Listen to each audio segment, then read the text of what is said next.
bonsoir, voyageur du temps et des rêves.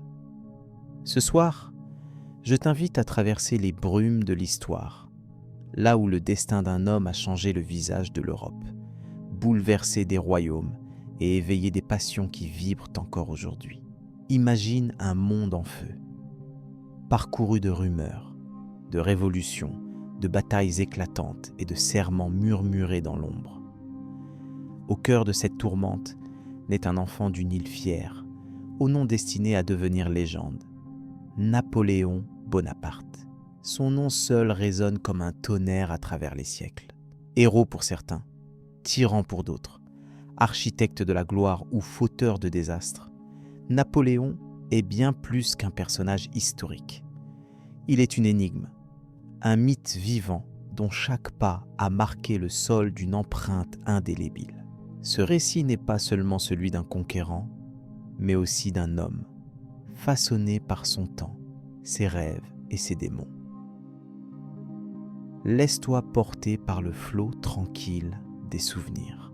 Nous allons découvrir ensemble la vie de Napoléon, depuis les rivages sauvages de la Corse jusqu'aux plaines brûlées de Russie, des fastes impériaux aux derniers jours solitaires sur une île battue par les vents.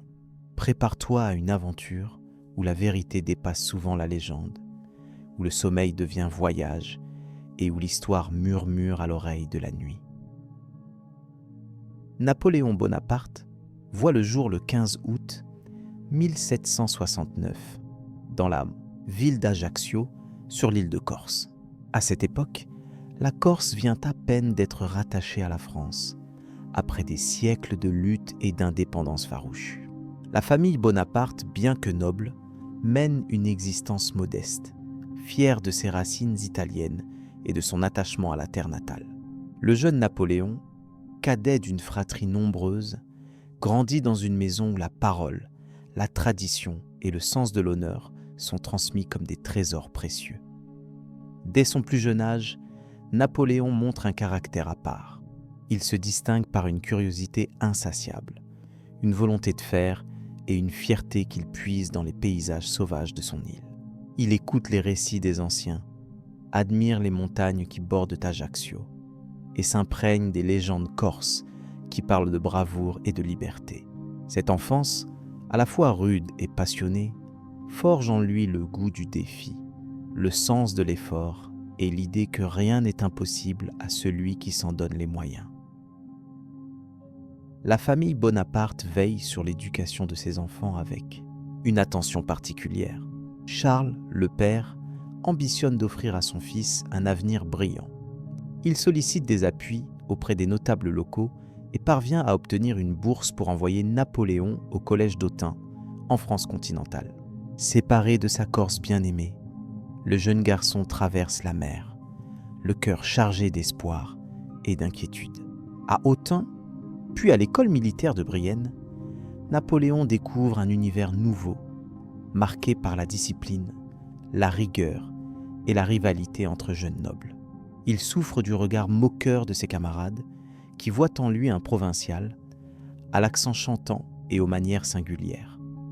Mais loin de se décourager, Napoléon puise dans cette différence une force nouvelle. Il se réfugie dans l'étude, se passionne pour l'histoire, les mathématiques et la stratégie militaire. Sa solitude devient une alliée, son esprit d'observation un atout précieux pour comprendre les mécanismes du pouvoir et de la société française. À Brienne, Napoléon s'affirme comme un élève brillant, aussi travailleur qu'indépendant. Il admire les grands hommes de l'Antiquité, s'inspire de César et d'Alexandre, rêve d'aventure et de gloire. Ses professeurs remarquent son intelligence vive, sa capacité à résoudre les problèmes complexes et son sens de l'initiative. Bientôt, il est admis à l'école militaire de Paris, prestigieuse institution où se forment les officiers du royaume. Ce passage marque une étape décisive dans sa vie. Désormais, Napoléon sait que son destin se jouera dans les rangs de l'armée française. Le jeune Bonaparte s'immerge dans l'étude de l'artillerie. Domaine technique, mais décisif dans les guerres modernes. Son application, sa discipline et sa vision stratégique lui valent le respect de ses instructeurs. Mais malgré ses progrès, il demeure un outsider, un jeune homme venu de la périphérie, encore peu intégré à la haute société parisienne. Ce sentiment d'exil nourrit en lui une ambition dévorante et une volonté de prouver sa valeur envers et contre tout. En 1785, à seulement 16 ans, Napoléon obtient son diplôme et rejoint le régiment de l'Affaire en tant que sous-lieutenant. Il découvre alors la vie militaire avec ses contraintes, ses codes et ses solidarités. Rapidement, il s'impose comme un officier méthodique, énergique, capable d'analyser une situation avec sang-froid et de prendre des décisions audacieuses. Son accent corse ne l'empêche pas de gagner la confiance de ses supérieurs, qui voient en lui un potentiel de chef, voire de meneur d'hommes. Mais à cette époque, la France traverse une crise profonde. Les inégalités sociales, la dette du royaume, l'influence des idées nouvelles préparent le terrain à la révolution qui ne tardera plus à éclater. Napoléon, témoin des premiers bouleversements, sent grandir en lui le désir de participer à la construction d'un monde nouveau, où la naissance ne serait plus un obstacle, où le mérite primerait sur le privilège. C'est dans cette effervescence entre rêve et réalité que se forge le caractère d'un homme appelé à bouleverser l'histoire. Déjà, la légende s'esquisse dans les couloirs des écoles et sur les chemins de Corse. Napoléon, le fils d'Ajaccio, n'est encore qu'un nom parmi d'autres. Mais dans l'ombre, il prépare son envol, armé de souvenirs, d'espoir et d'une ambition qui ne connaît pas de limites. Son histoire ne fait que commencer, portée par les vents d'une époque en marche vers la tempête.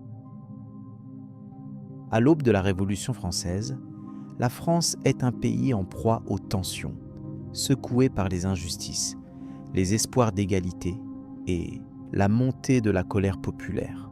Les idées des Lumières bousculent l'ordre établi. La monarchie vacille et la société aspire à de profonds changements. Napoléon, jeune officier ambitieux, observe avec fascination cette période bouillonnante où tout semble possible, mais où l'incertitude règne sur le destin de la nation. En 1789, alors que la Révolution éclate, Napoléon est stationné à Valence. Il vit les bouleversements de l'intérieur, assiste à la chute de la monarchie et à l'émergence de nouveaux pouvoirs politiques. Dans les rues de Paris comme dans les provinces, la tension monte, les affrontements deviennent quotidiens et chacun doit choisir son camp. Pour Napoléon, c'est l'occasion de prouver sa fidélité à la France, d'incarner les valeurs de la République naissante et de faire ses preuves sur le terrain. Très tôt, il se distingue par son engagement, sa lucidité et son sens du devoir. Lors du siège de Toulon en 1793, alors que la ville est occupée par des forces royalistes soutenues par les Anglais, Napoléon, promu capitaine d'artillerie, propose une stratégie audacieuse pour reprendre la cité. Sa maîtrise du terrain, sa capacité à organiser le feu de l'artillerie et à galvaniser les troupes contribuent de manière décisive à la victoire des Républicains. Ce succès attire l'attention des dirigeants révolutionnaires, et notamment de Paul Barras, membre influent du Directoire. Grâce à son efficacité, Napoléon est promu général de brigade à seulement 24 ans. Cette ascension fulgurante est le fruit de son mérite, de sa ténacité et de son intelligence stratégique.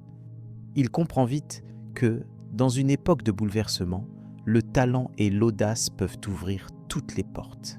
Soutenu par son entourage et animé par une confiance grandissante, il se prépare à jouer un rôle de plus en plus central dans la nouvelle armée républicaine. Peu après, il est chargé de réprimer l'insurrection royaliste du 13, Vendémiaire, à Paris, en 1795.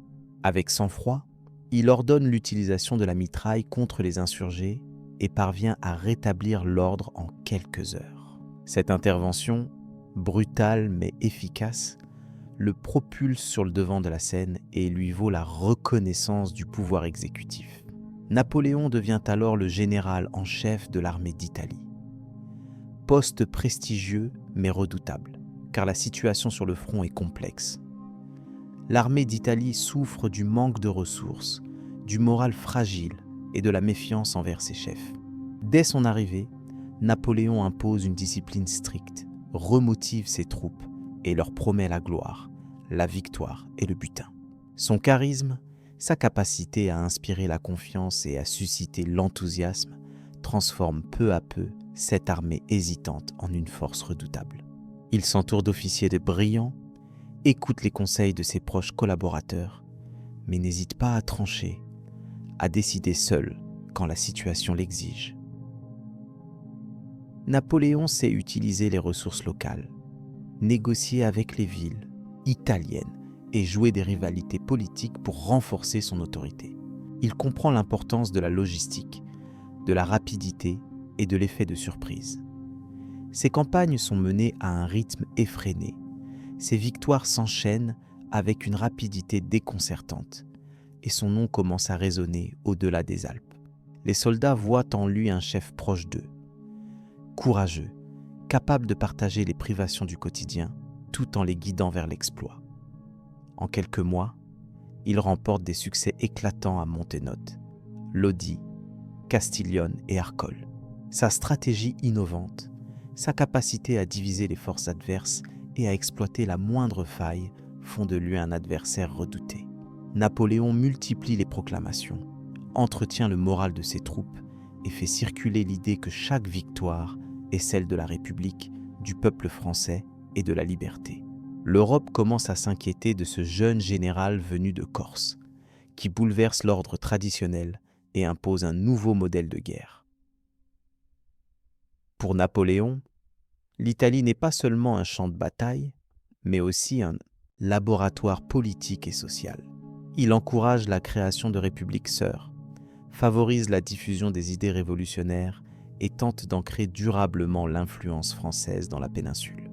Il découvre aussi les trésors artistiques et architecturaux de l'Italie, s'enthousiasme pour la Renaissance et nourrit déjà le rêve de laisser, lui aussi, une empreinte durable sur l'histoire.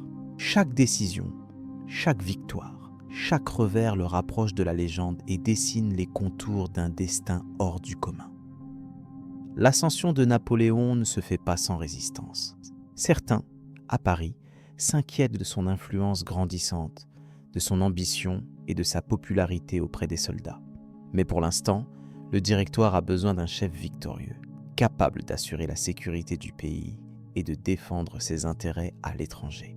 Napoléon, lucide, sait qu'il devra composer avec les jeux de pouvoir, les alliances fragiles et les trahisons. Sa trajectoire, pourtant, ne connaît qu'une direction, toujours plus haut, toujours plus loin, vers l'inconnu. L'année 1796 marque un tournant décisif dans la carrière de Napoléon Bonaparte. À la tête de l'armée d'Italie, il s'apprête à livrer l'une des plus impressionnantes campagnes militaires de l'histoire moderne. L'Italie, morcelée entre républiques, duchés et royaumes hostiles, est le théâtre d'un affrontement titanesque entre la France révolutionnaire et les coalitions autrichiennes. Dans ce contexte complexe, Napoléon se distingue par son génie tactique, sa rapidité d'exécution et son talent à galvaniser les hommes. Dès le début de la campagne, Napoléon impose un rythme effréné. Il comprend l'importance de surprendre l'ennemi, de frapper vite et fort, puis de se replier avant que l'adversaire n'ait le temps de réagir. Ses troupes, pourtant mal équipées et sous-alimentées, lui font confiance. Il promet la gloire, le butin et la reconnaissance nationale à ceux qui suivront ses ordres sans faiblir. Cette promesse, souvent répétée, agit comme un ciment qui soude les hommes autour de leur chef. La première grande victoire survient à Montenotte. Napoléon utilise la topographie à son avantage, positionne son artillerie de manière stratégique et force l'ennemi à se replier dans la confusion. L'effet psychologique est immédiat. Les adversaires doutent, l'armée française reprend confiance. Quelques jours plus tard, À Millesimo, il démontre une nouvelle fois sa capacité à s'adapter aux imprévus, à transformer une situation désespérée en triomphe éclatant. L'écho de ses succès résonne jusqu'à Paris, où le directoire commence à réaliser l'importance de ce jeune général. Après Montenotte et Millesimo, la route vers Milan s'ouvre devant les Français. Napoléon ne tarde pas à s'emparer de la cité lombarde, imposant de nouveaux règlements, réorganisant les administrations et suscitant la curiosité des élites locales. Il comprend que la victoire militaire doit s'accompagner d'une victoire politique et il encourage la formation de républiques sœurs inspirées des idéaux de la Révolution française. Cette dimension politique distingue Napoléon des autres chefs militaires de son temps. L'une des batailles les plus marquantes de la campagne d'Italie a lieu à Lodi. Face à un pont solidement défendu par les Autrichiens, Napoléon décide de lancer un assaut frontal, menant lui-même ses soldats sous une pluie de balles. Le pont est pris, les Autrichiens sont repoussés, et Napoléon gagne le surnom de Petit Caporal, témoignage de la proximité qu'il entretient avec ses troupes. Cette victoire, saluée dans toute l'Europe, accroît son prestige et sa popularité. La campagne continue avec la prise de Mantoue, véritable clé de voûte du dispositif autrichien en Italie du Nord. Le siège de la ville est long, éprouvant, marqué par des épidémies, des pénuries et des combats acharnés. Napoléon fait preuve de ténacité, refuse toute reddition prématurée et parvient finalement à forcer la capitulation des défenseurs. Cette victoire consolide la présence française dans la région et prouve que la volonté et la persévérance peuvent triompher des obstacles les plus redoutables. Au fil des mois, Napoléon enchaîne les succès à Castiglione, Arcole et Rivoli. Il exploite chaque victoire pour renforcer la cohésion de ses troupes, remotive les soldats épuisés et impose aux cités italiennes de lourds tributs. Mais il sait aussi user de diplomatie, nouer des alliances temporaires et s'adapter aux réalités locales. Parfois intransigeant, parfois conciliant, il démontre une capacité rare à saisir l'opportunité là où elle se présente. Sur le plan personnel, la campagne d'Italie révèle un autre aspect du caractère de Napoléon, son goût pour la haie, communication et la propagande. Il multiplie les bulletins adressés à Paris, façonne sa propre légende à travers des récits épiques et n'hésite pas à exagérer ses exploits pour renforcer son image de chef invincible.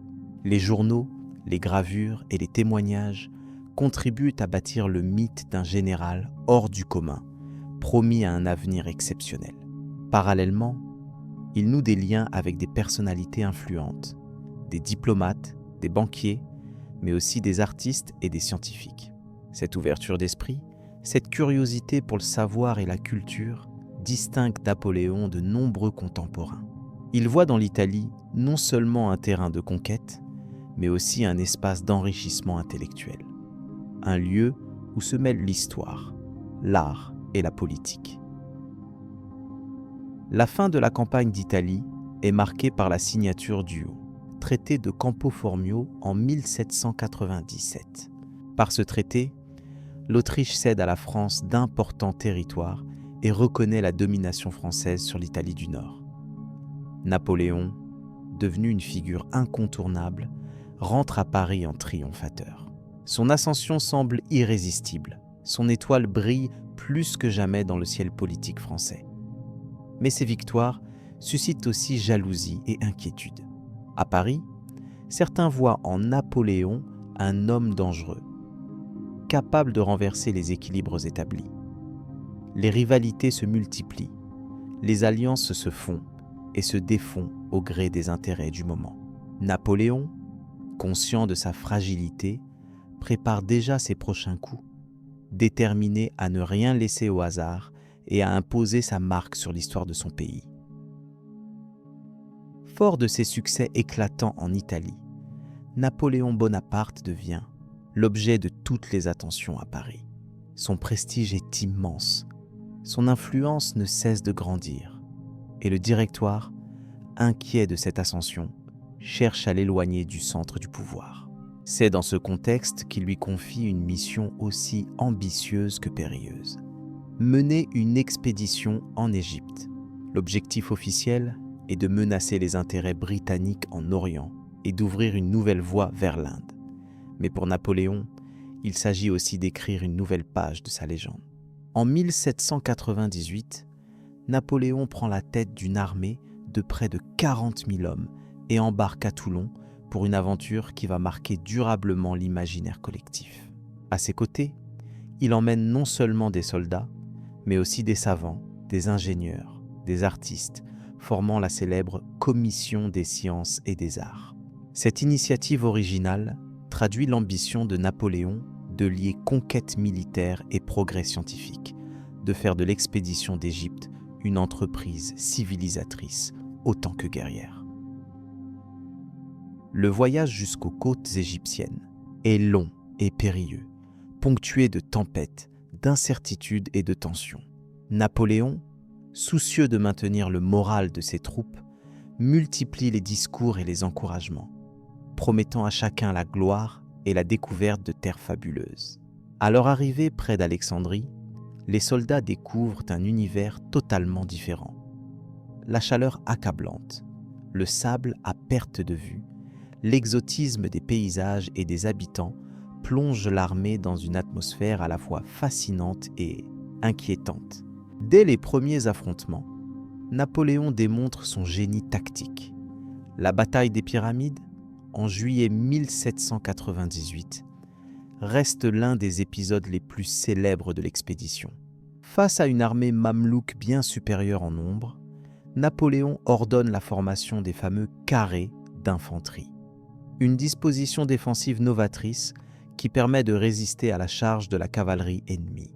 La victoire française, rapide et spectaculaire, impressionne les Égyptiens et donne à Napoléon une aura quasi mystique aux yeux de ses hommes.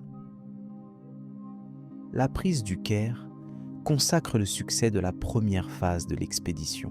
Napoléon tente d'établir un nouveau régime, s'appuie sur des notables locaux et met en place des institutions inspirées du modèle français. Il se présente comme le libérateur du peuple égyptien, se montre curieux des coutumes, des traditions et des religions. Il assiste à des cérémonies, visite des mosquées, cherche à comprendre l'islam et à gagner la confiance des populations. Cette volonté d'adaptation, rare chez les conquérants européens de l'époque, témoigne de son pragmatisme et de son désir d'asseoir durablement son autorité. Mais la réalité du terrain se révèle plus complexe. Les résistances s'accumulent, les révoltes éclatent dans le Caire et dans les campagnes. L'armée française doit faire face à une guérilla incessante, à des conditions climatiques extrêmes, à la maladie et au découragement. La victoire militaire ne suffit pas à garantir la stabilité politique, et Napoléon se heurte à l'incompréhension d'une partie des élites égyptiennes, qui voient en lui un nouvel occupant, aussi étranger que les anciens maîtres mamelouks. Break time produce. Sur le plan international, la situation se détériore rapidement. La flotte française, anéantie lors de la bataille d'Aboukir par l'amiral britannique Nelson, laisse l'armée de Napoléon isolée, coupée de tout renfort. Cette catastrophe maritime marque un tournant dans l'expédition. Désormais, le rêve de conquête orientale s'effrite et la survie de l'armée dépend de sa capacité à s'adapter et à négocier avec les puissances locales. Napoléon, fidèle à lui-même, refuse de céder à la fatalité, organise la défense, réorganise ses troupes et tente de maintenir l'illusion d'une mission toujours victorieuse. Parallèlement à l'aventure militaire, l'expédition d'Égypte donne naissance à une véritable épopée scientifique. Les savants réunis par Napoléon explorent, cataloguent, étudient les monuments antiques, les plantes, les animaux, les mœurs locales. La découverte de la pierre de Rosette, en 1799, permettra plus tard de déchiffrer les hiéroglyphes et d'ouvrir une nouvelle ère pour l'égyptologie. Ce volet intellectuel de l'expédition renforce la légende de Napoléon en Europe, qui apparaît comme un chef éclairé, protecteur des arts et des sciences. Pourtant, les revers s'accumulent. L'armée souffre de la chaleur, du manque de vivres et des maladies. Les conflits avec les populations locales s'intensifient.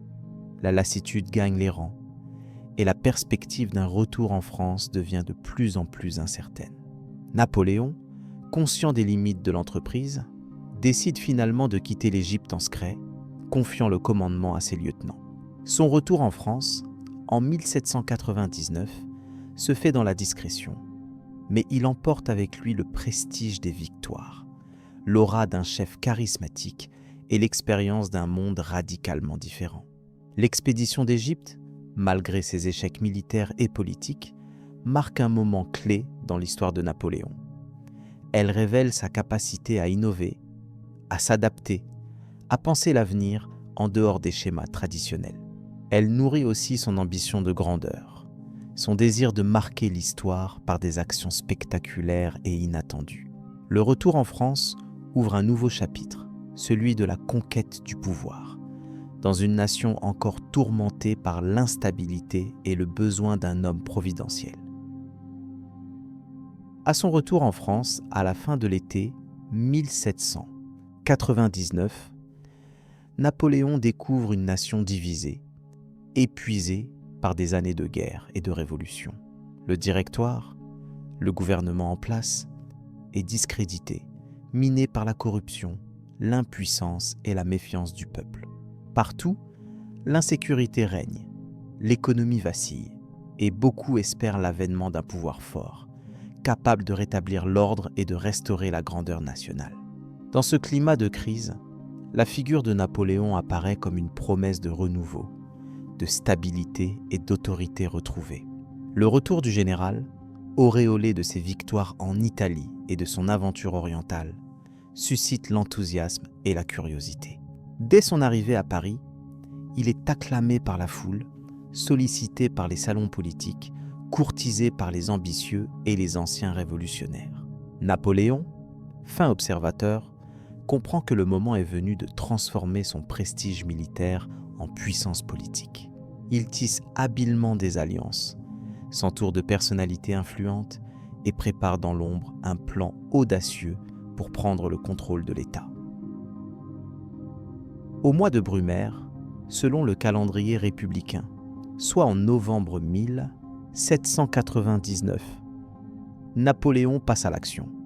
Avec la complicité de Sieyès, Fouché, Talleyrand et d'autres figures clés du régime, il orchestre un coup d'État rapide et méthodique, connu sous le nom de coup d'État du 18 Brumaire. En quelques heures, le Directoire est renversé, l'Assemblée réduite au silence et le pouvoir exécutif confié à un consulat provisoire dominé par Napoléon lui-même. Cette prise de pouvoir, presque sans effusion de sang, marque la fin de la Révolution et le début d'une nouvelle ère pour la France. Napoléon ne tarde pas à imposer sa marque sur le gouvernement. Il s'attribue le titre de premier consul, concentre entre ses mains l'essentiel des leviers politiques, militaires et administratifs, et réduit peu à peu l'influence des autres membres du consulat. Pragmatique, énergique, il gouverne par décret, réforme l'administration, rétablit la discipline dans les institutions et restaure la confiance dans la monnaie. Pour beaucoup de Français, fatigués par l'instabilité, cette fermeté est synonyme d'espoir et de sécurité retrouvée. Sous le consulat, Napoléon engage une série de réformes profondes qui vont transformer durablement la société française. Il modernise l'économie, encourage le développement des infrastructures, la construction de routes, de ponts, de canaux et soutient l'essor de l'industrie et du commerce. Il fonde la Banque de France, crée le franc germinal et stabilise la situation financière du pays. Ces mesures pragmatiques contribuent à redonner confiance aux investisseurs et à relancer la croissance économique. Parallèlement, il réforme l'enseignement, fonde les lycées, les écoles spécialisées et développe l'accès à l'instruction pour les élites, convaincu que la formation des cadres administratifs est la clé du progrès. Il crée également la Légion d'honneur pour récompenser le mérite civil et militaire, rompant avec les anciennes distinctions de naissance et instaurant une société plus égalitaire, où le talent et la loyauté sont valorisés. La réforme la plus emblématique du consulat reste toutefois le Code civil, connu sous le nom de Code Napoléon. Promulgué en 1804, ce recueil de lois unifie le droit sur l'ensemble du territoire, abolit les privilèges féodaux, consacre la propriété privée, la liberté contractuelle et l'égalité devant la loi. Le Code Napoléon influence durablement de nombreux pays, posant les bases du droit moderne et symbolisant la volonté de rationaliser la société selon des principes de clarté et de justice. Sur le plan religieux, Napoléon rétablit la paix civile par la signature du Concordat avec le pape Pie VII en 1801. Cet accord reconnaît le catholicisme comme religion de la majorité des Français, rétablit la liberté de culte et permet à l'État de contrôler la nomination des évêques. Cette mesure apaise les tensions religieuses qui déchiraient le pays depuis la Révolution, sans pour autant restaurer l'emprise de l'Église sur la société. Sur la scène internationale, le consulat est marqué par la poursuite des conflits avec les puissances européennes. Napoléon reprend les armes contre la Deuxième Coalition, remporte la célèbre bataille de Marengo en 1800, puis conclut la paix d'Amiens avec l'Angleterre en 1802. Cette brève accalmie permet à la France de souffler, mais les rivalités restent vives et l'équilibre européen demeure fragile. La popularité de Napoléon atteint alors son apogée. Il organise des plébiscites pour légitimer son pouvoir, se présente comme le garant de la Révolution, le défenseur des acquis sociaux et le promoteur d'une nouvelle grandeur française. Les portraits du premier consul ornent les mairies, les places publiques et l'on chante partout ses louanges. La presse, largement contrôlée, participe à l'élaboration d'une image héroïque, quasi mythique, du chef d'État. Pourtant, sous cette apparence de stabilité, l'autoritarisme se renforce. Napoléon surveille ses opposants, limite la liberté de la presse, contrôle les débats parlementaires et marginalise progressivement ses rivaux politiques. Il fait surveiller la société par un réseau efficace de police et d'informateurs, persuadé que seule une main de fer peut préserver la France des dangers extérieurs et intérieurs. Cette dérive vers le pouvoir personnel s'accompagne d'un culte de la personnalité, où l'on célèbre chaque décision, chaque victoire, chaque réforme. En 1802, un nouveau plébiscite lui confie le consulat à vie.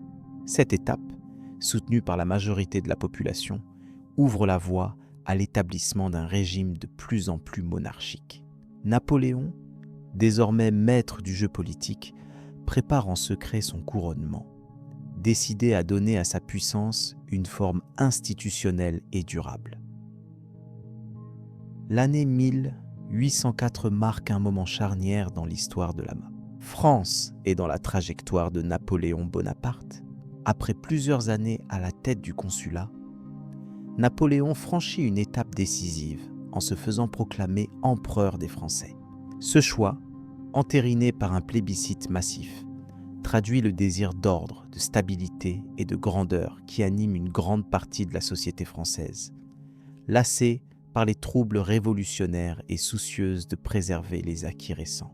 Le 2 décembre 1804, dans la cathédrale Notre-Dame de Paris, Napoléon se couronne lui-même devant le pape Pie VII, affirmant ainsi l'indépendance du pouvoir civil face à l'autorité religieuse. La cérémonie du couronnement est grandiose, conçue pour impressionner les contemporains et marquer les esprits. Napoléon s'entoure de dignitaires, de militaires, de membres de la famille et de représentants de la société civile.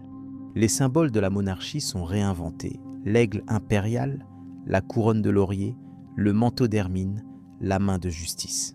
Tout concourt à donner à la nouvelle dynastie une légitimité et un éclat comparables à ceux des grandes royautés européennes. L'événement est immortalisé par les pinceaux de David, qui peint un tableau célèbre représentant le moment où Napoléon couronne Joséphine, son épouse. Devenu empereur, Napoléon s'attelle à la construction d'un régime centralisé, fondé sur l'efficacité, le mérite et la loyauté. Il réorganise l'administration, crée les préfets, renforce l'autorité des représentants de l'État dans les départements et développe un réseau d'institutions chargées de relayer les décisions du pouvoir central. Cette centralisation permet une gestion plus efficace des affaires publiques, mais limite aussi l'autonomie locale et favorise la montée d'un pouvoir personnel, parfois perçu comme autoritaire. Sur le plan social, Napoléon poursuit son œuvre de réforme, cherchant à concilier les acquis de la Révolution avec la nécessité de l'ordre et de la hiérarchie. Il consacre la propriété privée, protège l'industrie naissante, favorise la création de grandes écoles et encourage l'innovation scientifique et technique. Les élites se voient offrir des carrières brillantes au service de l'État, tandis que les classes populaires bénéficient d'une certaine stabilité, d'une protection contre le retour de l'aristocratie et d'une relative promotion sociale par le mérite. L'un des aspects les plus marquants de l'Empire est la création d'une nouvelle noblesse. Napoléon distribue titres, honneurs et terres à ceux qui lui sont fidèles, recréant ainsi une aristocratie fondée non sur l'ancienneté, mais sur le service rendu à la nation. Cette politique, inspirée des traditions monarchiques, vise à stabiliser la société, à récompenser la loyauté et à ancrer le régime dans la durée. La Légion d'honneur, déjà instaurée sous le consulat, devient un puissant instrument de reconnaissance sociale. L'Empire napoléonien est aussi une période de grandes réalisations architecturales et artistiques. Paris se transforme, de nouveaux monuments sont édifiés pour célébrer les victoires militaires et la grandeur de la France. L'Arc de Triomphe, la colonne Vendôme, le palais de la Bourse témoignent de cette volonté de marquer le paysage urbain de l'empreinte impériale. Les arts sont mis à l'honneur, encouragés par des commandes officielles, tandis que la littérature et la musique participent à la construction d'un récit national glorifiant le souverain. Sur le plan privé, la vie de Napoléon connaît des bouleversements. Son mariage avec Joséphine, marqué par l'amour, mais aussi par les tensions et les infidélités, finit par être dissous pour raison d'État. L'absence d'héritier direct menace la pérennité de la dynastie. En 1810, Napoléon épouse Marie-Louise d'Autriche, nièce de l'empereur François Ier. Cette union politique vise à rapprocher la France des Habsbourg, à renforcer la légitimité de la maison impériale et à garantir la naissance d'un héritier, le roi de Rome. L'Empire est également caractérisé par une organisation militaire sans précédent. Napoléon réorganise l'armée, met en place la conscription généralisée, crée la Grande Armée, une force disciplinée, moderne et capable de mobiliser rapidement des centaines de milliers d'hommes. Les soldats, venus de toutes les régions de France et des territoires annexés, sont encadrés par des officiers formés au mérite, animés par l'idéal de gloire et la promesse d'avancement social. Cette armée devient l'instrument principal de la politique extérieure napoléonienne. La politique extérieure de l'Empire est dominée par l'affrontement avec les grandes puissances européennes. L'Angleterre, l'Autriche, la Russie, la Prusse forment tour à tour des coalitions pour tenter de briser l'hégémonie française. Napoléon répond par une diplomatie active, des alliances, des mariages dynastiques, mais surtout par la guerre, qu'il considère comme un moyen privilégié de renforcer son autorité et d'asseoir la suprématie de la France sur le continent. Les premières années de l'Empire sont marquées par une succession de victoires éclatantes. Austerlitz, Iéna, Eylau, Wagram, autant de batailles qui entrent dans la légende et affirment le génie militaire de Napoléon. Chaque victoire renforce la cohésion nationale, assoit la légitimité de l'empereur et diffuse en Europe l'image d'une France invincible. Mais ces succès cachent aussi des tensions, des sacrifices humains considérables et une usure progressive de l'élan révolutionnaire qui avait porté Napoléon au pouvoir. Au fil du temps, l'Empire s'étend sur une grande partie de l'Europe, la Belgique, les Pays-Bas, l'Italie du Nord, la Westphalie, la Pologne, l'Espagne, une partie de l'Allemagne et de l'Autriche sont placés sous l'autorité directe ou indirecte de Napoléon. Des rois, des ducs, des princes issus de la famille Bonaparte ou de ses plus fidèles partisans sont installés sur les trônes européens, propageant les réformes napoléoniennes, modernisant les administrations, diffusant le code civil et l'idéal d'égalité devant la loi. Mais cette domination ne va pas sans résistance. Les peuples conquis manifestent parfois leur hostilité. Les insurrections éclatent en Espagne, en Prusse, en Italie. L'armée française doit faire face à la guérilla, au soulèvement, à l'épuisement des ressources. Les ambitions de Napoléon, son refus du compromis, son désir d'étendre sans cesse son empire finissent par susciter des alliances toujours plus larges, déterminées à contenir la France et à mettre fin à la suprématie de son chef. L'empire napoléonien atteint son apogée vers 1810, mais cette apothéose porte en germe les premiers signes du déclin. Les guerres, la conscription massive, la pression fiscale et les réquisitions pèsent lourdement sur la société française et sur les territoires occupés. La lassitude s'installe, les critiques se multiplient et certains commencent à rêver d'un retour à la paix, à la stabilité, à une Europe plus équilibrée. Napoléon, cependant, reste fidèle à sa vision, convaincu que seule la poursuite de la gloire peut garantir la survie de son régime. Ainsi, sous le règne de Napoléon Ier, la France connaît une transformation profonde, une modernisation accélérée et une expansion sans précédent. Mais ces conquêtes et ces innovations sont aussi le prélude à des défis colossaux, à des guerres de plus en plus coûteuses, à des crises politiques et sociales qui finiront par ébranler l'édifice impérial. Le destin de l'empereur, indissociable de celui de son pays, s'apprête à affronter les plus grandes épreuves de son temps. L'empire napoléonien, désormais à son apogée, doit faire face à une série de conflits qui vont mettre à l'épreuve la solidité du régime et le génie militaire de son chef. La lutte contre les coalitions européennes devient l'un des principaux axes de la politique extérieure de Napoléon. Ces coalitions, successivement formées et reformées par l'Angleterre, l'Autriche, la Russie et la Prusse, cherchent à enrayer l'expansion française, à restaurer l'équilibre des puissances sur le continent et à limiter la diffusion des idées. Révolutionnaire, la troisième coalition se forme en 1805, regroupant notamment l'Angleterre, l'Autriche et la Russie. Napoléon, conscient du danger, rassemble la grande armée à Boulogne, prêt à envahir l'Angleterre si l'occasion se présente. Mais les circonstances l'obligent à modifier ses plans.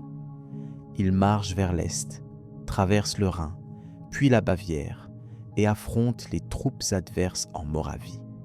La bataille d'Austerlitz, le 2 décembre 1805, reste l'un des plus grands chefs-d'œuvre tactiques de l'histoire militaire. Grâce à une stratégie audacieuse, à la maîtrise du terrain et à la discipline de ses soldats, Napoléon inflige une défaite retentissante aux armées russes et autrichiennes, consolidant sa suprématie sur l'Europe centrale. Le prestige de Napoléon atteint des sommets après Austerlitz. L'empereur réorganise la carte politique de l'Europe, crée la Confédération du Rhin, place des souverains dévoués sur les trônes des États nouvellement formés et impose la paix de Presbourg à l'Autriche.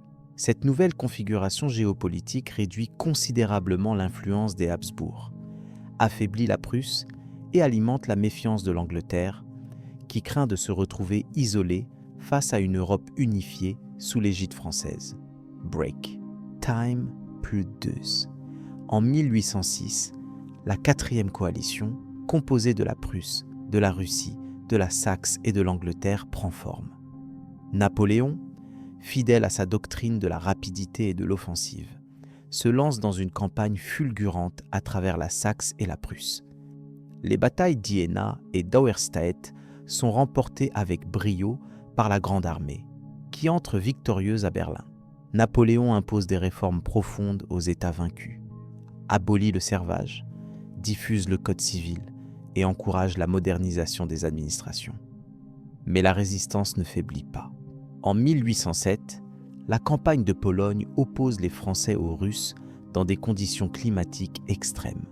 La bataille d'Eylau, sanglante et indécise, puis celle de Friedland, remportée par Napoléon, ouvre la voie à la signature du traité de Tilsit. Cet accord, négocié directement entre Napoléon et le tsar Alexandre Ier, consacre la domination française sur l'Europe occidentale et centrale, tout en instaurant une paix relative entre les deux empires.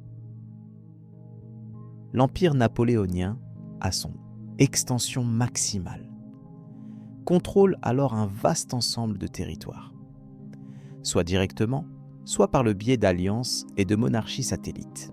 Les institutions françaises, le code civil, les réformes administratives et éducatives sont diffusées dans toute l'Europe, provoquant l'admiration mais aussi la défiance des élites locales.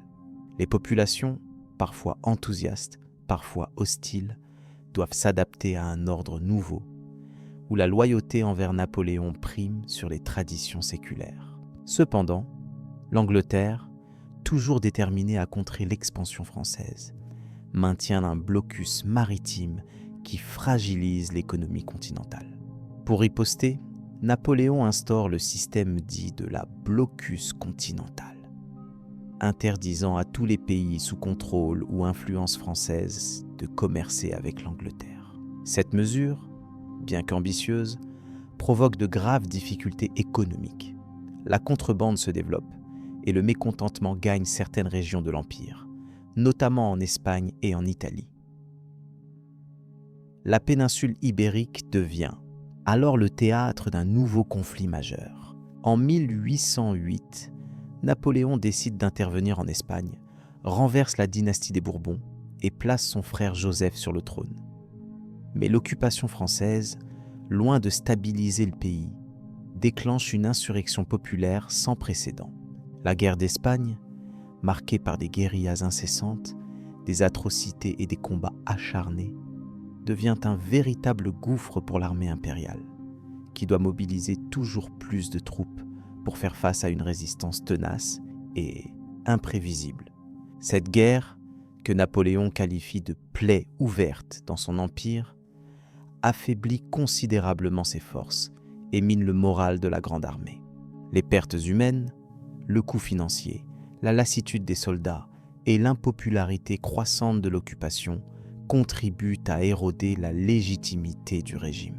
L'exemple espagnol inspire d'autres mouvements de révolte en Europe, notamment en Prusse et dans les provinces germaniques, où le nationalisme se développe en réaction à la domination française.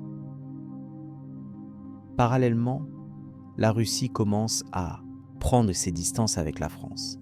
Le tsar Alexandre Ier, initialement allié, remet en cause le système continental, relance le commerce avec l'Angleterre et prépare en secret une rupture avec Napoléon. Les tensions diplomatiques, les divergences stratégiques et les intérêts contradictoires rendent inévitable l'affrontement entre les deux puissances. Napoléon, convaincu que sa suprématie dépend de la soumission de la Russie, se prépare à lancer la plus grande campagne militaire de sa carrière. Malgré les victoires éclatantes, l'empire napoléonien montre déjà des signes de fragilité.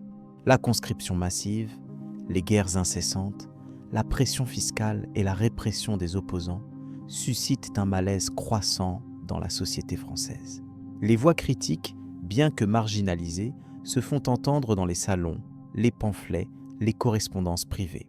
Napoléon, attentif à tout ce qui pourrait menacer son pouvoir, renforce la surveillance, multiplie les arrestations et s'isole de plus en plus au sommet de l'État. L'année 1812 s'annonce comme un tournant décisif. Napoléon, certain de son génie et de l'invincibilité de la grande armée, se lance dans une entreprise d'une audace inouïe, l'invasion de la Russie. Cette décision, motivée par la volonté de punir le tsar et de restaurer la discipline dans le système continental, va bouleverser non seulement l'Empire, mais aussi l'histoire de l'Europe tout entière.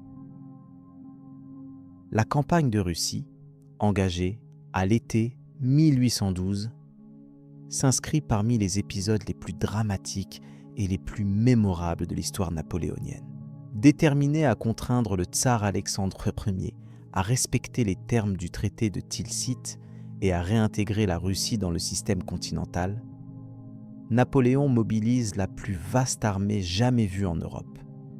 Plus de 600 000 hommes venus de toutes les régions de l'Empire et de ses alliés.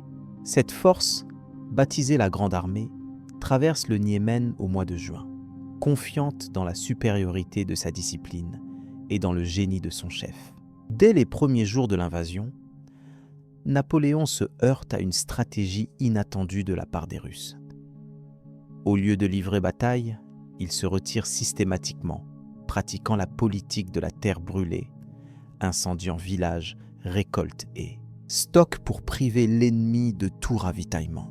La Grande Armée avance à travers des paysages dévastés, confrontée à la faim, à la chaleur étouffante, puis, peu à peu, aux premiers signes de lassitude.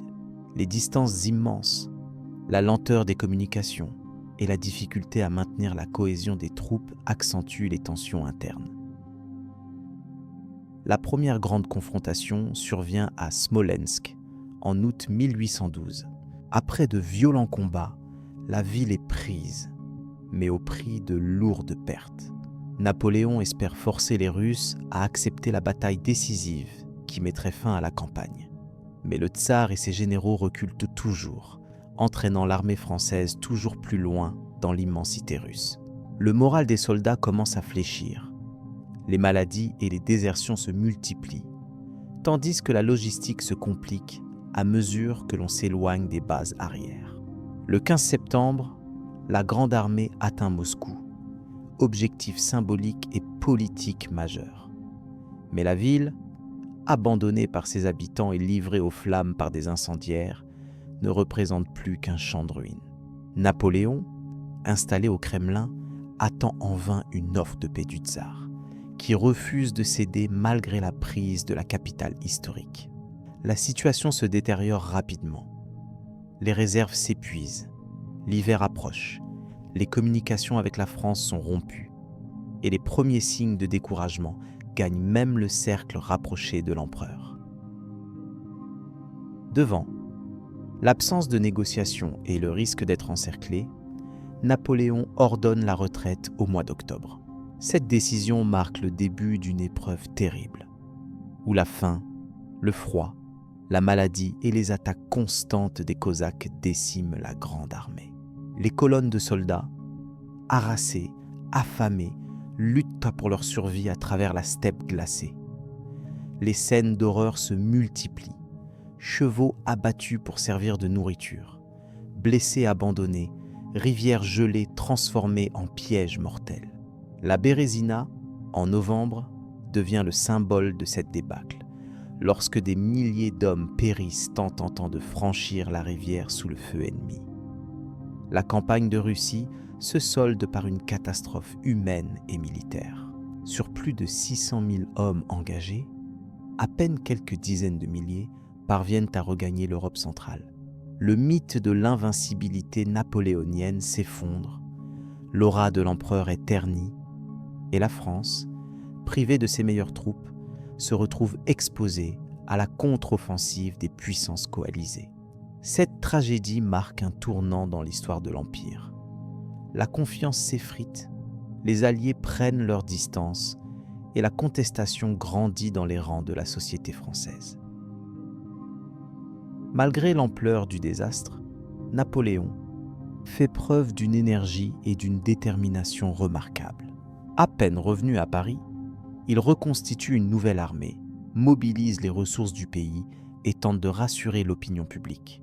Mais le temps joue contre lui, les défaites s'accumulent, les révoltes éclatent dans les territoires occupés, et les monarchies européennes, galvanisées par la victoire russe, forment une nouvelle coalition pour en finir avec la domination française.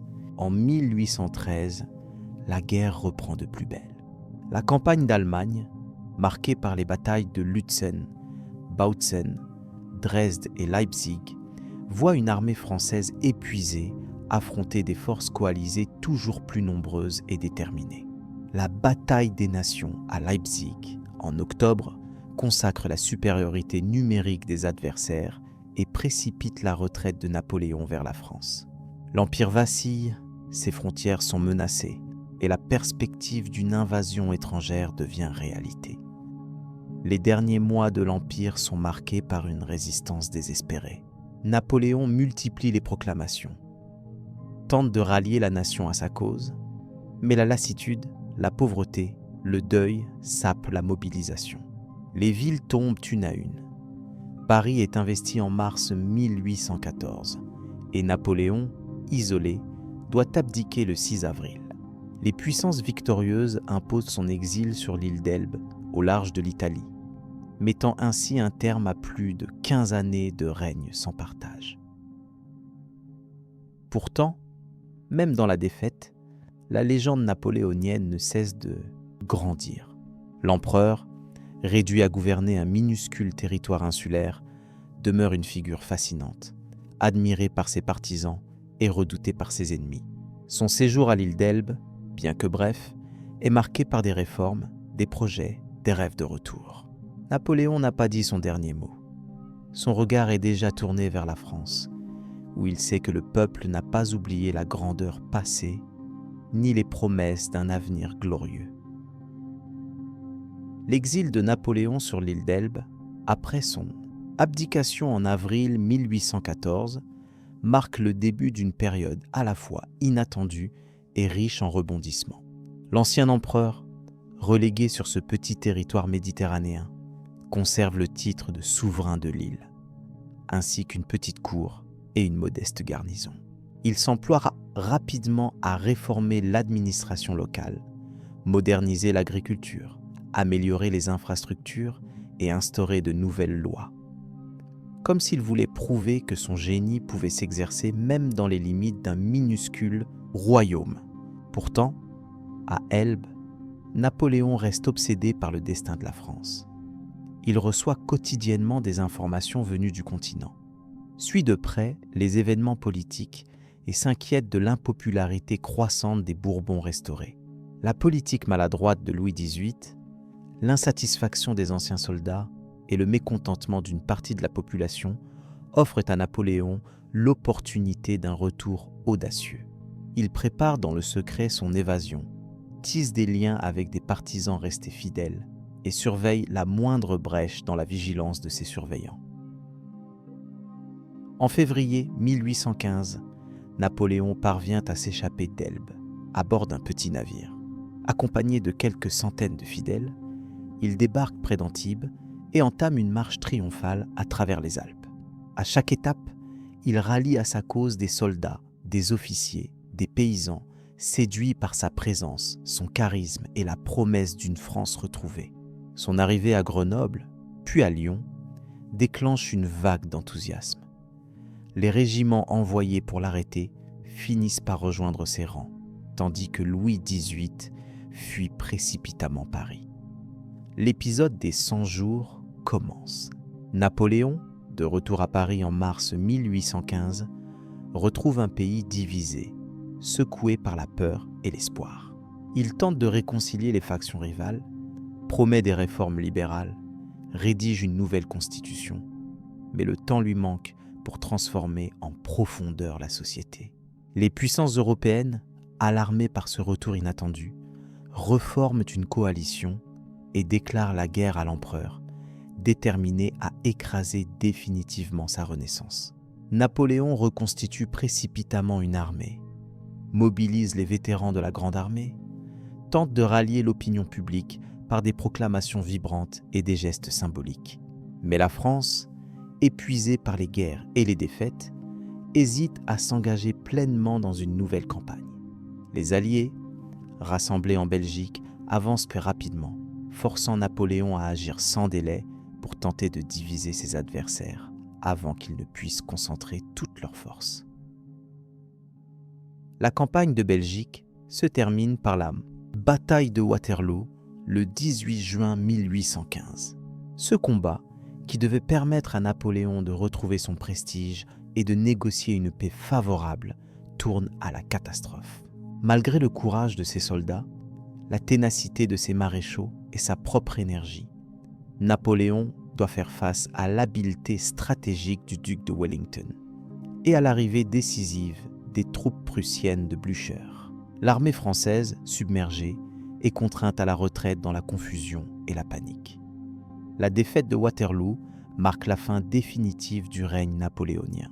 Comprenant que tout espoir est perdu, Napoléon abdique une seconde fois le 22 juin 1815, laissant la place à son fils, proclamé sous le nom de Napoléon II, mais qui ne régnera jamais. Les Alliés occupent Paris, restaurent la monarchie des Bourbons et décident d'envoyer l'ancien empereur dans un exil encore plus lointain afin d'éviter tout risque de résurgence de sa légende. Napoléon est transféré sous escorte britannique vers l'île de Sainte-Hélène, un rocher perdu de l'Atlantique Sud, à des milliers de kilomètres de l'Europe. Là, sous la surveillance étroite du gouverneur Hudson Lowe, il débute la dernière étape de sa vie. Coupé du monde, privé de liberté et de moyens d'action. Sa santé décline. L'ennui et la nostalgie le rongent, mais il trouve la force de dicter ses mémoires, de relire les grandes œuvres littéraires, de débattre avec ses compagnons d'exil et de méditer sur le sens de son parcours. Malgré la solitude et les souffrances, Napoléon garde jusqu'au bout l'orgueil de son rang, la fermeté de ses convictions et la vivacité de son intelligence.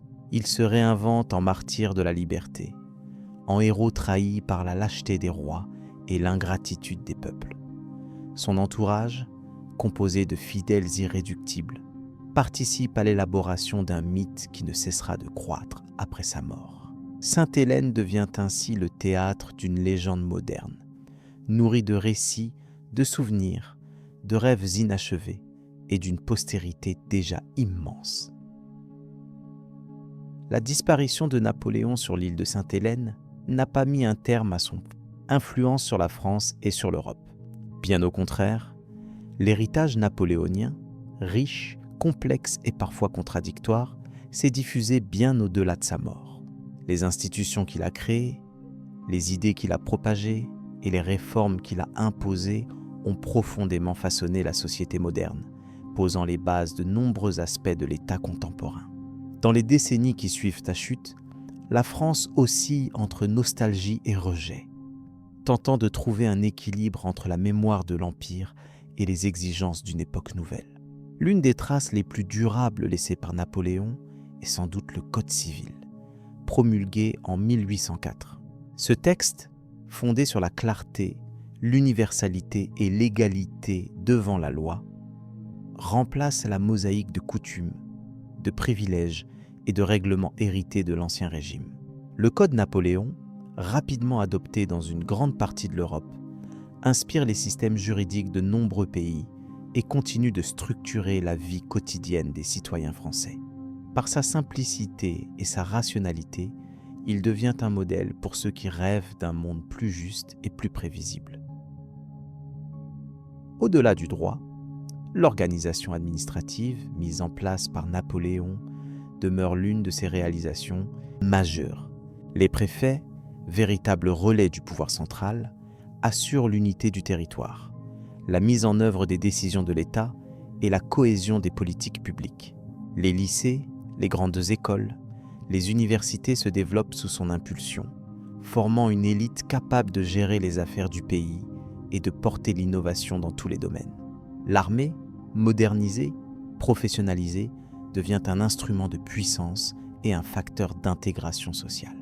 La politique religieuse de Napoléon, incarnée par le Concordat de 1801, a permis de pacifier les relations entre l'État et l'Église. En reconnaissant la liberté de culte, tout en maintenant la primauté du pouvoir civil, l'empereur a jeté les bases de la laïcité française. Ce compromis, fragile mais nécessaire, a favorisé l'apaisement des tensions et permis à la société de se consacrer à la reconstruction, à l'éducation et au progrès matériel.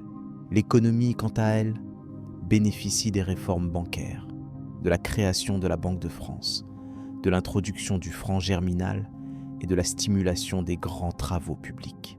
Les routes, les canaux, les ports se multiplient, facilitant les échanges et accélérant l'industrialisation du pays. La Légion d'honneur, institution nouvelle, récompense les talents, encourage le mérite et rompt avec l'aristocratie de naissance, ouvrant la voie à une société où chacun peut espérer s'élever par ses qualités et son engagement. L'héritage militaire de Napoléon est lui aussi immense. Ses innovations tactiques, son sens de la logistique, sa capacité à mobiliser et à motiver des armées de masse ont inspiré des générations d'officiers et de stratèges. Les grandes batailles, les marches forcées, l'art de la manœuvre, le souci du détail et l'importance de la discipline restent des références incontournables pour l'enseignement militaire. Mais ce legs s'accompagne aussi d'une mémoire douloureuse, celle des guerres incessantes, des pertes humaines, des souffrances endurées par les populations civiles et des traumatismes laissés par la conscription. Dans la mémoire collective, Napoléon incarne à la fois le génie, l'ambition et la tragédie. Il fascine par la rapidité de son ascension, l'ampleur de ses conquêtes, la fulgurance de ses réformes, mais il interroge aussi par ses échecs, ses excès et la violence de son règne. Les artistes, les écrivains, les philosophes ne cessent de s'emparer de sa figure, d'en faire un héros, un tyran, un prophète ou un martyr. La littérature romantique, les mémoires, la peinture, la musique, tout contribue à façonner un mythe protéiforme, adapté aux besoins de chaque époque. Au fil des décennies, le souvenir de Napoléon renaît lors des crises nationales. Sous la monarchie de Juillet, puis sous le Second Empire fondé par son neveu Louis-Napoléon Bonaparte, l'héritage impérial sert de référence pour défendre l'ordre, l'autorité, l'unité du pays. À l'inverse, les républicains dénoncent les dérives autoritaires, les rêves de conquête et la soumission des libertés individuelles au bon vouloir d'un homme providentiel. Ce débat, loin de s'éteindre, nourrit la réflexion sur le pouvoir, le progrès, la place de l'État et la liberté des citoyens. À l'international, le nom de Napoléon reste synonyme de modernité, de réforme, d'émancipation nationale, mais aussi de domination, de résistance et de lutte pour l'indépendance. En Italie, en Allemagne, en Pologne, en Belgique, l'héritage napoléonien inspire des mouvements d'unification, de réforme sociale, de révolte contre les oppressions traditionnelles. La diffusion des principes du droit civil, l'abolition des privilèges, l'exaltation du mérite individuel trouvent un écho durable dans toute l'Europe et bien au-delà. Pourtant, l'ombre du tyran plane toujours. Les critiques rappellent les dérives de l'Empire, la censure, la répression, le culte de la personnalité, le mépris des libertés publiques, les guerres incessantes et les ambitions démesurées. Napoléon, loin d'être un modèle parfait, incarne aussi les contradictions de la modernité. La volonté de progrès conjuguée à l'autoritarisme, la passion du changement mêlée à la nostalgie du passé, l'exaltation du mérite et la tentation de la toute-puissance. Au final, l'héritage de Napoléon reste vivant, débattu, questionné. Il s'inscrit dans les institutions, les mentalités, les références culturelles de la France et de l'Europe. Il invite à réfléchir sur la manière dont les sociétés se transforment, sur le poids des individus dans l'histoire et sur la fragilité des équilibres politiques.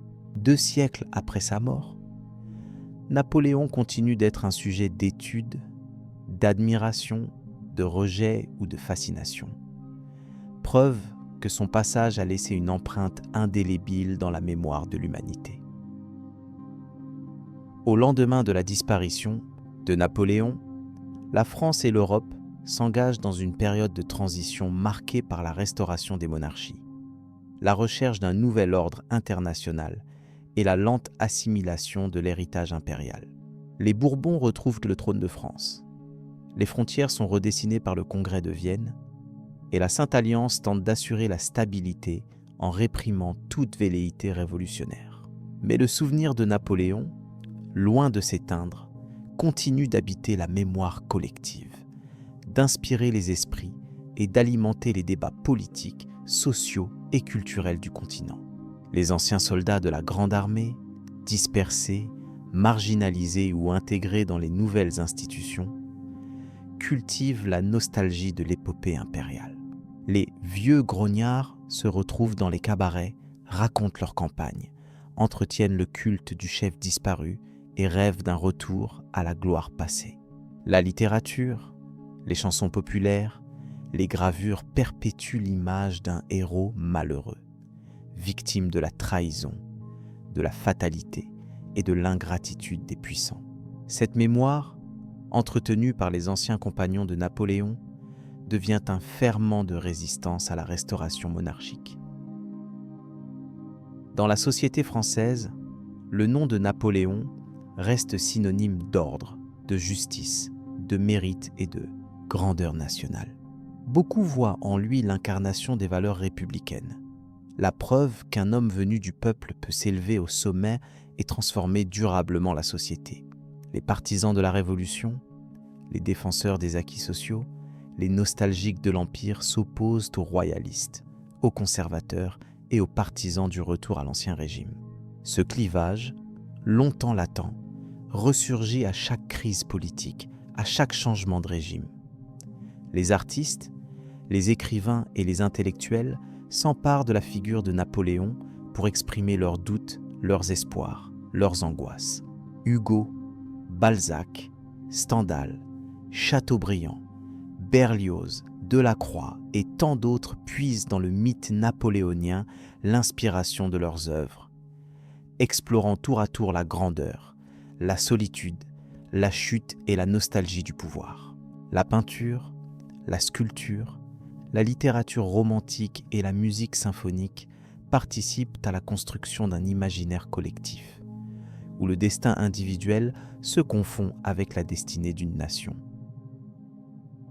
Sur le plan international, le Congrès de Vienne entend effacer les traces de la Révolution et de l'Empire. Les États restaurés imposent la censure, surveillent les opposants, cherchent à éliminer toute référence au passé révolutionnaire et impérial. Mais les idées propagées par Napoléon, égalité devant la loi, promotion du mérite, réforme de l'administration, unification des territoires, continuent de circuler, d'inspirer les mouvements nationaux, les libéraux, les démocrates et les réformateurs à travers l'Europe.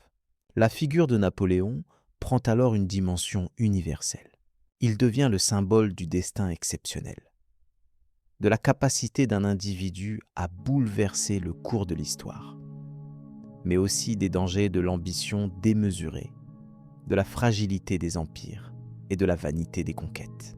Sa vie, riche en victoires et en revers, sert de modèle, d'avertissement et de source de réflexion pour les générations futures. Le souvenir des batailles, des réformes, des proclamations et des exils continue de structurer l'imaginaire collectif, bien au-delà des frontières de la France. Au cours du XIXe siècle, le mythe napoléonien renaît sous des formes multiples. La Révolution de 1848, le Second Empire fondé par Napoléon III, la construction des grands boulevards de Paris, l'expansion coloniale, l'essor de l'industrie et de la science se revendiquent de l'héritage impérial. Les statues, les arcs de triomphe, les musées, les noms de rues perpétuent la présence de Napoléon dans l'espace public et contribuent à l'éducation civique des citoyens. Le retour des cendres de Napoléon en 1840, orchestré par Louis-Philippe, marque un événement majeur dans l'histoire nationale. Le cortège solennel, la cérémonie aux Invalides, la ferveur populaire témoigne de la force du souvenir et de la capacité de la nation à s'approprier son passé.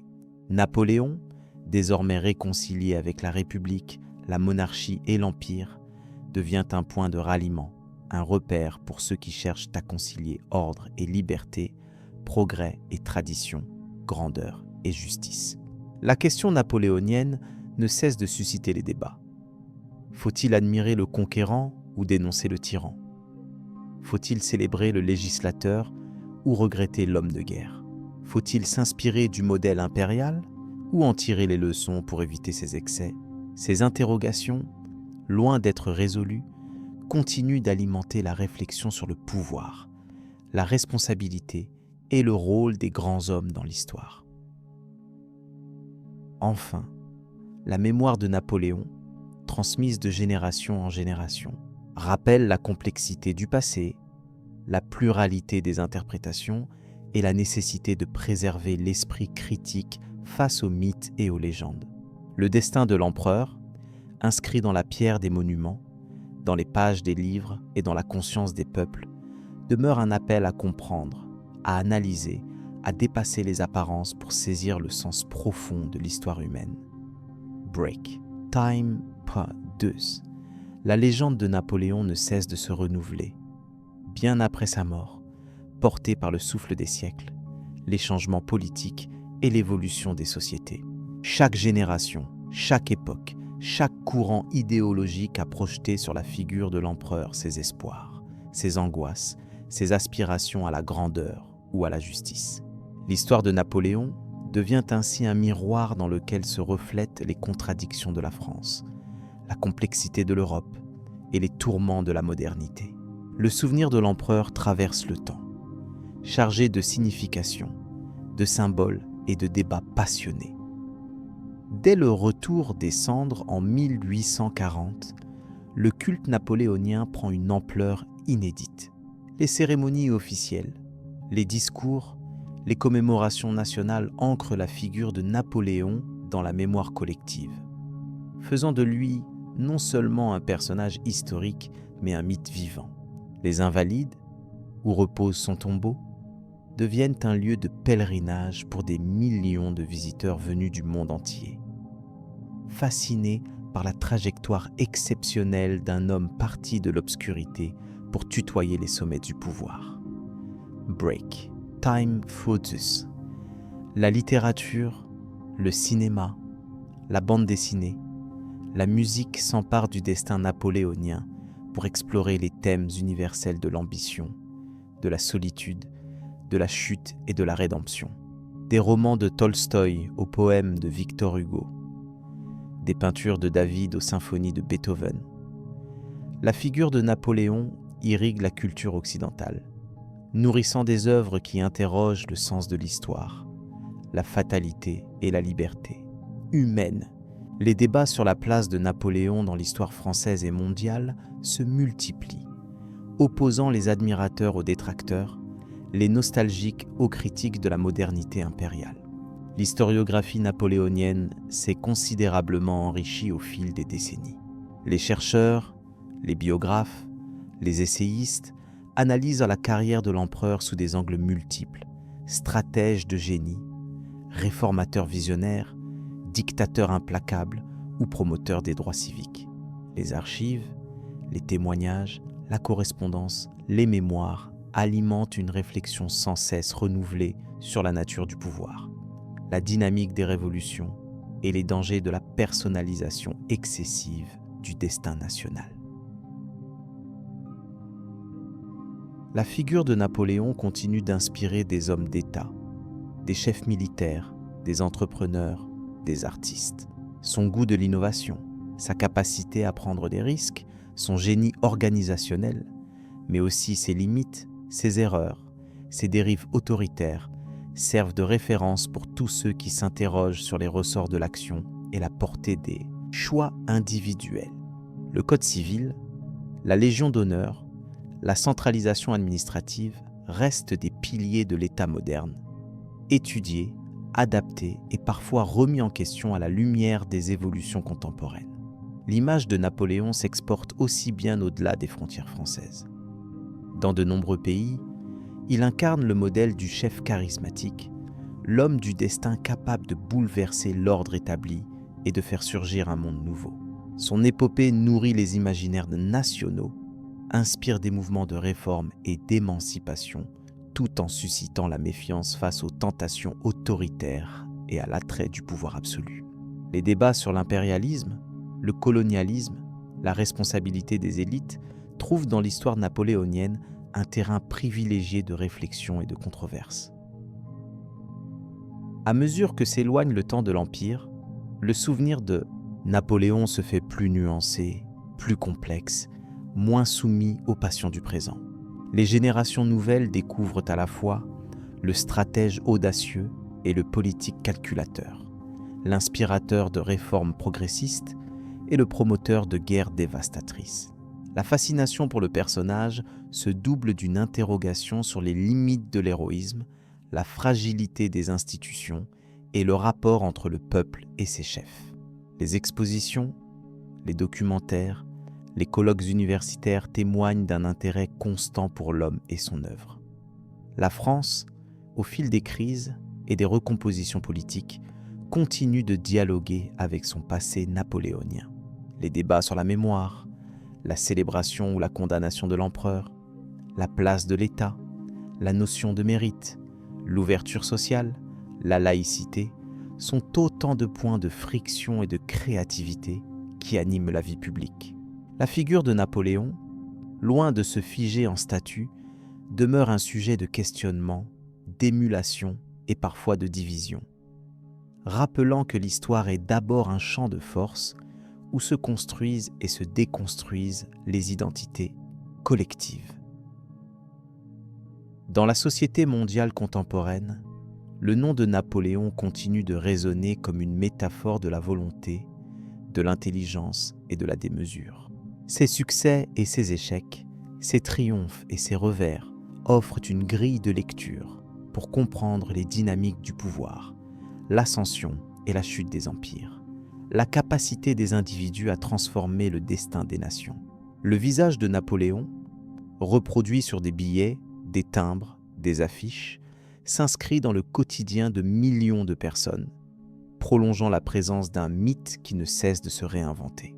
Enfin, la leçon ultime de l'aventure napoléonienne réside peut-être dans la conscience aiguë de la fragilité des conquêtes humaines. Quelle que soit la grandeur des œuvres, l'éclat des victoires ou la portée des réformes, rien n'est jamais acquis. Tout doit être repensé, transmis, questionné. La figure de Napoléon rappelle que l'histoire est faite d'élan et de rupture, d'ombre et de lumière, et que chaque génération a la responsabilité de relire, d'interpréter et de comprendre les héritages qui lui sont légués. Ainsi s'achève le long voyage à travers la vie, les actions et la postérité de Napoléon Bonaparte. Une existence hors du commun, traversée par les tempêtes de l'histoire, les fulgurances de la gloire et les vertiges de la chute. Un destin qui, 2 siècles après, continue d'habiter les rêves, les débats et les espoirs des peuples du monde entier.